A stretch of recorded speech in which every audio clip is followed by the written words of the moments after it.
Richard, there's a lot of talk nowadays about the possibility or even the necessity of returning to a first century hermeneutical approach as being superior to the reformers.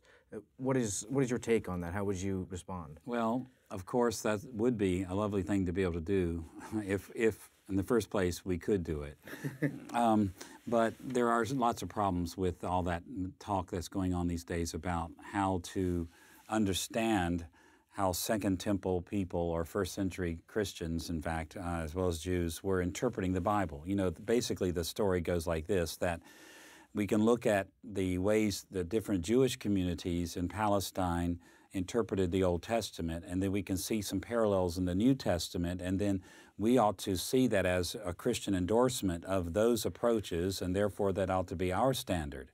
Well, the difficulties in that scenario are enormous. In the first place, to say that there are certain ways to interpret the Bible among the Jews is a difficult thing to derive. The fact is that there were many different ways that Jewish Christians, or pardon me, Jewish people interpreted the Bible before Christianity came, and even after Christianity came.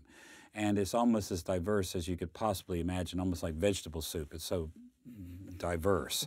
But then also, if you think about Christianity and the New Testament, what we have in the New Testament are things that do look, at least superficially, a little bit like the kinds of things that went on among the Jews in Palestine during the first century, or first century BC and before. And this is true, but they're very superficial. It would be like taking something that I wrote today and finding people 1,000 years from now looking back on it and finding that something I said looked like something that some cult said in America during my day. And on the basis of the fact that I had said that thing and they had said that thing, that our theologies were the same, or that our approaches were the same. It's just tidbits that we have to begin with. And to reconstruct a whole method of interpretation on the basis of that is very weak, to say the least. I think it's fair to say that groups like at Qumran, at the Dead Sea, in their book, the Pesher Habakkuk, the commentary on Habakkuk, that was wild, crazy interpretations. It was very eisegetical. They were reading lots of things into the prophecies of Habakkuk to support their particular religious sect. There's no question that's the case. It's wild and crazy readings of it. But at the same time, I don't think we should say the same kind of thing about the New Testament.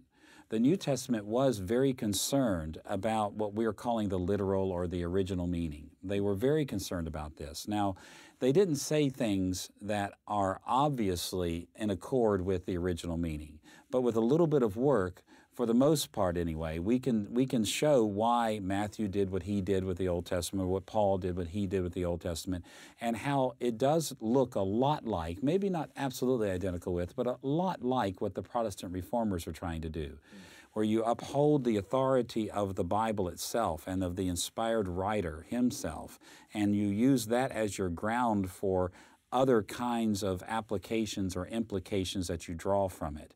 And that's what's critical, it seems to me, as we think about the Reformation hermeneutic versus the first century hermeneutic.